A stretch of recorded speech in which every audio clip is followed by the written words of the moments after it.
গোটা প্রতিবেদন দেখলেন এবং মেয়র যিনি এসেছিলেন গতকাল রাতের দিকে এই ঘটনাস্থলে তিনি গিয়ে একটা খুব তিনি সেখানে যাওয়ার আগেই পুরসভা থেকে একটা খুব ভালো কথা বলেছেন। হেলে পড়া বাড়ি নিয়ে এত চিন্তার কি হয়েছে? হেলে পড়া বাড়ি দেখলে কি পুরসভা গিয়ে বাঁশ দিয়ে সেই বাড়ি সোজা করবে? কি অদ্ভুত সুন্দর প্রশ্ন না?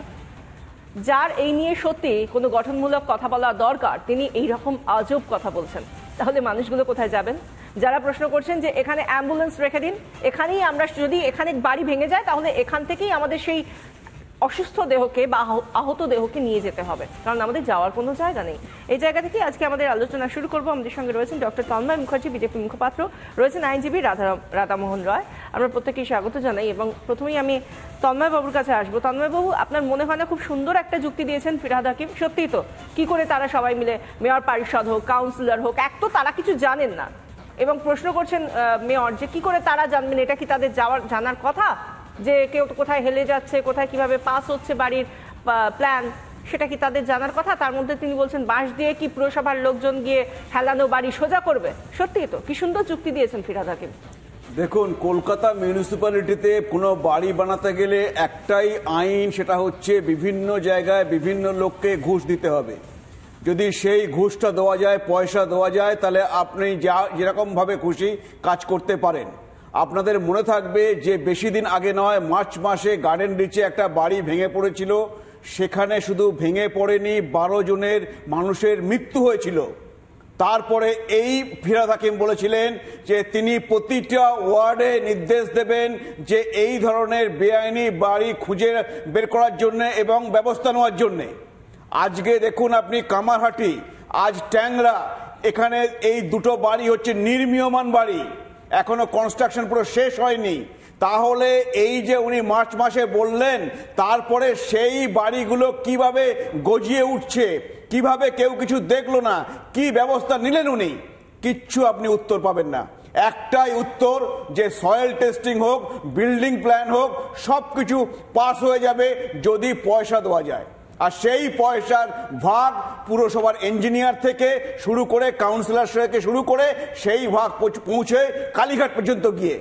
তো সেই জন্যেই আপনি এই ধরনের ঘটনা কোনোদিন গার্ডেন রিচ, কখনো বাঘাযতীন, কখনো কামারহাটি, কখনো ট্যাংরা, একের পর এক কলকাতায় ঘটে যাচ্ছে। এদের কোনো কিচ্ছু ব্যবস্থা নেওয়ার কিচ্ছু করার নেই এদের। রাধামোহন বাবু কি বলবেন? আপনি কখনো দেখেছেন যে এরকম ঘটনা ঘটছে? এরকম একটা বাড়ির সঙ্গে আরেকটা বাড়ির দূরত্ব হয়তো ফাঁক যতটুকু 1 হাতের বেশি হবে না, সেগুলো আপনি দেখেছেন? এই যে ছবিগুলো আমরা কন্টিনিউয়াস দেখাচ্ছি, ছাদের দিকে যদি দেখেন তাহলে তো একেবারে 1 হাতেরও গ্যাপ নেই। কি বলবেন? এরকম সুন্দর বাড়ির কনস্ট্রাকশন আপনার কি মনে হয় এরকম বাড়িতে থাকতে ইচ্ছে করে? দেখুন, এটা আপনি যেটা বলছেন সেটা ঠিক কথা।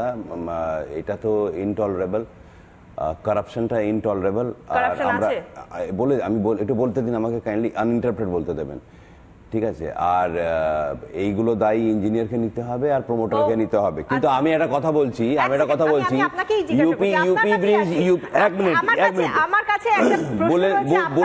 বুলন শহরে ইউপি ব্রিজ কলেজ করে গেল, 26 জন মারা গেল। গুজরাটে বুলেট ট্রেনের ব্রিজ ভেঙে গেল, মোটামুটি 100 জন লোক মরে গেল। 30 অক্টোবর 2022 ব্রিজ কলেজ করে মরবি গুজরাটে, সেখানে 180 জন মারা গেল। সেখানে দায়ী কেন নিল না?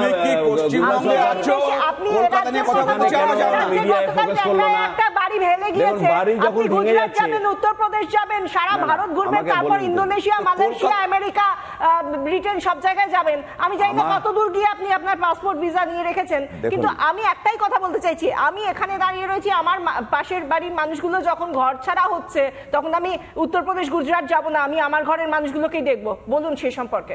আমাকে বলতে দেবেন বলার মতো যদি বলেন তাহলে অবশ্যই বলতে দেবো। আপনি যদি গুজরাট, এবার দেখুন আপনি কোনটাকে বলার মতন ভাববেন। আমার জন্য ভুল মানে ভুল, আমার জন্য ভুল মানে ভুল, সেটা গুজরাটে হোক, সেটা ইউপিতে হোক, সেটা আমাদের রাম মন্দির করলো কিন্তু রাস্তা পুরো এমন গাড্ডা হয়ে গেল যেখানে দুতলা বাড়ি ঢুকে যাবে, সেখানে কিন্তু ভুল নেই। বাংলার এই অবস্থা হচ্ছে এখন। আজকে বলছেন রাধারমণ বাবু, রাম মন্দির কিভাবে তৈরি হয়েছে? রাম মন্দির বিজেপি বোঝে না। রাম মন্দির বানালো কিন্তু রাস্তাকে শেষ করেছে, রাস্তা তলার বাড়ি ঢুকে যাবে, মানুষ তো ছেড়ে দিন। আমি সেটাই বলছি, ইনটলারেন্স আমাদেরই সরকার, আমাদেরই সরকার কারাপশনকে ইনটলারেন্সের লেভেলে রাখে। আমরা রাধামোহন বাবু, আপনার এই কথার কোনো বলেন রাধামোহন বাবু, আমি একদম ডিরেক্টলি আপনাকে প্রশ্ন করছি, যদি বিজেপিকে সাপোর্ট করেন তাহলে আর কিছু বলার নেই। আপনার নিজের সাপোর্টে কথা বলার যুক্তি থাকলে আপনি বলতেন। আমি তো বলছি, আপনি না বললে জনগণকে তো শুনতে দিন আমার কথা, জনগণকে শুনতে দিন। আমি তো বলছি যেই বাড়ি ভেঙে যাচ্ছে, যেই বাড়ি হেলে যাচ্ছে, সেটা নিয়ে বলুন। হ্যাঁ, বলতে দিন আমাকে। না বলতে ইউপি যাবেন না, গুজরাট যাবেন না, পরে যাবেন, আগে এটা নিয়ে বলুন। আমাকে বলতে দিন, না বলতে দিলে আর কি হবে? আমি কি বললাম কিছুক্ষণ আগেই, আমার স্টার্টিং কথাটা এটাই ছিল, বাড়ি ভেঙে যাচ্ছে বা হেলে যাচ্ছে তার পুরো দায়ী হচ্ছে প্রমোটারের, তার পুরো দায়ী হচ্ছে ইঞ্জিনিয়ার যে বাড়িটা স্যাংশন করছে ঠিক করে না দেখে। আমরা যেভাবে আমাদের এখানে লোকদেরকে ভুলকে ভুল বলি, আমরা মানে চোখে চোখ রেখে, আরে দাঁড়াও না ভাই, আমরা আরে ভাই দাঁড়া, আমি যেমনি ভুলকে ভুল আর চোখে চোখ রেখে ভুলটাকে ভুল দেখাই, সেমনি কিন্তু যেখানে 180 খানা লোক মারা যাচ্ছে গুজরাটে, সেটাও কিন্তু ভুল হলো। সেখানে তো কোনো অ্যারেস্ট হলো না, উন্নাও তো কোনো অ্যারেস্ট হলো না, উন্নাও ব্রিজ ভেঙে গেল, ইউপিতে বুলন্দশহরে ব্রিজ ভেঙে গেল, মানে মোটামুটি 60 জনের উপরে লোক মারা গেল, সেখানে কিন্তু ভুল নেই, সেখানে কোনো মিডিয়া রিপোর্ট নেই। আপনি কি শুনেছেন যে এই মানুষগুলোকে, মানে বাংলাকে বদনাম করার যে একটা নীতি, এই নীতি বিজেপিকে ছাড়তে হবে। লাভ নেই, যেখানে মানুষের জীবন যেখানে জড়িত, সেখানে রাজনীতির কতগুলো কচকচানি শুনবে না, এই কথাই কেউ শুনবে না। আমি বলছি, দেখুন, আপনি আপনার দূষণে বলুন, আমি এক সেকেন্ড বুঝতে পেরেছি আপনার নীতি কথা, বুঝতে পেরেছি। তন্ময় বাবু, আপনি কি শুনেছেন যে এই মানুষগুলোকে যখন ট্যাংরা থানার তরফ থেকে মাইকিং করা হচ্ছিল, যে আপনাদের অনুরোধ করা হচ্ছে অবিলম্বে যত তাড়াতাড়ি সম্ভব আপনারা বাড়িটা খালি করে দিন, বাড়ি খালি করে দিন, এতগুলো পরিবার কোথায় যাবে সে সম্পর্কে কোনো বিকল্প অ্যানাউন্সমেন্ট কি আপনি শুনেছেন? এক কথায় বলুন, শুনেছিলেন? আমি কিছু শুনিনি, এবং আমি শুধু দেখেছি আপনাদের সংবাদ মাধ্যমে মানুষগুলো ওখানে কাঁদছে, এবং বৃদ্ধা তিনি কাঁদছেন, বলছেন ওর থেকে আমি এখানে আত্মহত্যা করবো তাও ভালো, কিন্তু আমি এখানে কোথায় যাবো এখন, আমি কোথায় কোন বাড়িতে গিয়ে ঢুকবো? এইটা দেখুন, এটা হচ্ছে এত অমানবিক, গিয়ে সাথে সাথে নোটিশ ঝুলিয়ে দিয়েছে, এখনই ছেড়ে চলে যেতে হবে। আচ্ছা, মানুষগুলো যাবেন কোথায়? আমার মনে হয় আপনি পুরো কিছু জানেন না, হয়তো আপনার তথ্যে হয়তো কিছু খামতি রয়েছে। আমার মনে হয় রাধামোহন বাবু নিশ্চয়ই শুনেছেন এরকম কোন অ্যানাউন্সমেন্ট যে আপনাদেরকে কোথায় নিয়ে যাব, আমরা সেই ব্যবস্থা করছি। রাধামোহন বাবু অ্যানাউন্সমেন্ট করেছিল না এরকম, যে সে রাতেই তাদেরকে কোথায় নিয়ে যাওয়া হবে? দেখুন, আমার মনে হয় তন্ময় বাবু শোনেনি, আপনি নিশ্চয়ই শুনেছেন। কোথায় নিয়ে যাওয়া হওয়ার বিষয়টা ছিল একটু বলবেন? আমি জানি না, মানে আপনার কাছ থেকে জানতে চাইছি। দেখুন, আমি আপনাকে বারবার একটা জিনিস বলছি, যে মানুষগুলো কষ্ট করে বিল্ডিং নিয়ে, ফ্ল্যাট নিয়েছে বা নিয়েছে, এই বাড়ি ভেঙে যাচ্ছে বা হেলে যাচ্ছে, তার কিন্তু পুরো দায়ী প্রমোটারের হচ্ছে, আর প্রমোটারকে ইমিডিয়েট অ্যারেস্ট করা। যেমনি আমি বলি, আর এটা দেখো, আমার গলায় ব্যথা আছে, তোমরা ডিসেন্সি রাখো না, তোমরা সারদাতে পয়সা নিয়ে জার্সি বদল করে নিজেদের দলকে নিয়ে এসে পুরো ওয়াশিং মেশিনে পুরো পরিষ্কার বলে দাও, তোমরা আমার বড় বড় কথা বলছো, তোমরা আমার বড় বড় কথা বলছো, করাপশনে তোমার ডাকা, বড় বড় কথা বলছো, করাপশন তো হচ্ছে, আমরা ভুলকে ভুল দেখাই, তোমরা ভুলকে ভুল দেখাও, তোমরা কেন মিডিয়াকে বাকি ক্যাপচার করতে দাও না ভুলকে?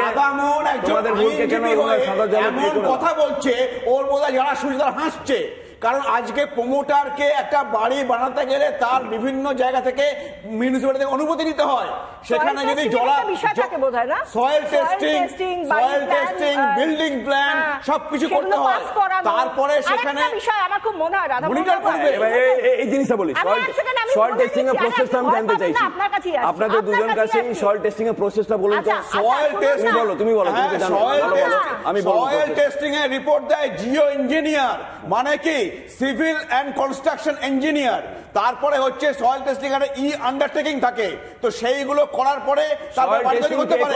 আচ্ছা,